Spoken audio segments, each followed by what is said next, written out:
ಎಲ್ಲ ವೀಕ್ಷಕರಿಗೂ welcome to my channel. Second P U C exams ಆಗಿ ಈಗ ವ್ಯಾಲ್ಯೂಯೇಷನ್ ನಡೀತಾ ಇದೆ. ಕೆಲವು ಸಬ್ಜೆಕ್ಟ್ಗಳಿಗೆ ವ್ಯಾಲ್ಯೂಯೇಷನ್ಸ್ ಈಗ ಸ್ಟಾರ್ಟ್ ಆಗಿದೆ. ಕೆಲವು ಸಬ್ಜೆಕ್ಟ್ಗಳಿಗೆ ನಾಳೆ ಅಂದರೆ 25ನೇ ತಾರೀಕಿಂದ ಸ್ಟಾರ್ಟ್ ಆಗ್ತಾ ಇದೆ. ಕೆಲವು ಕಡೆ ವ್ಯಾಲ್ಯೂಯೇಷನ್ಸ್ಗಳು ಆಗ್ತಾ ಇದೆ. ವ್ಯಾಲ್ಯೂಯೇಷನ್ ಸೆಂಟ್ರಲ್ಲಿ ವ್ಯಾಲ್ಯೂಯೇಷನ್ ಮಾಡೋ ಟೀಚರ್ಸ್ಗಳ ಸಂಖ್ಯೆ ಸ್ವಲ್ಪ ಕಡಿಮೆ ಇದೆ.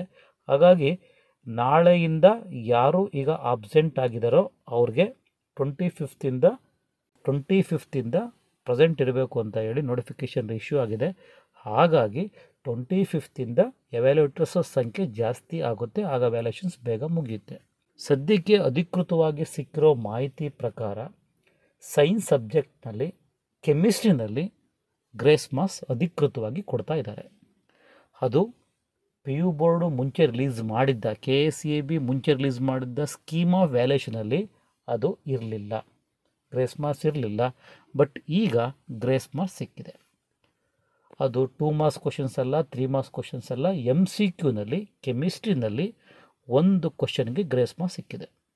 ನೀವು ಜಸ್ಟ್ ಕ್ವಶನ್ ನಂಬರ್ನ ಬರೆದ್ರೂ ಆಯಿತು, MCQನಲ್ಲಿ ಕ್ವಶನ್ ನಂಬರ್ನ ಬರೆದ್ರೂ ಆಯಿತು, ಆನ್ಸರ್ ಬರೆದಲೇ ಇದ್ದರೂ ಜಸ್ಟ್ ಕ್ವಶನ್ ನಂಬರ್ ಹಾಕಿದರೆ ಮಾರ್ಕ್ಸ್ ಕೊಡ್ತಾರೆ.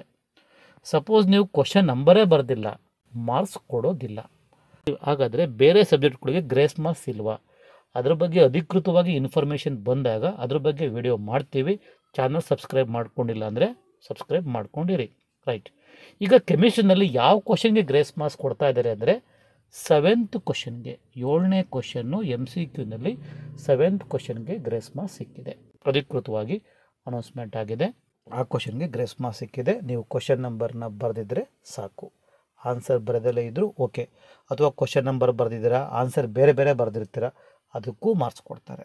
ಸೊ ಕೆಮಿಸ್ಟ್ರಿನಲ್ಲಿ ಒಂದೇ ಒಂದು ಕ್ವಶನ್ಗೆ ಗ್ರೇಸ್ ಮಾರ್ಕ್ಸ್ ಸಿಕ್ಕಿದೆ. ಇದಿಷ್ಟೇ ಇವತ್ತಿನ ಮಾಹಿತಿ.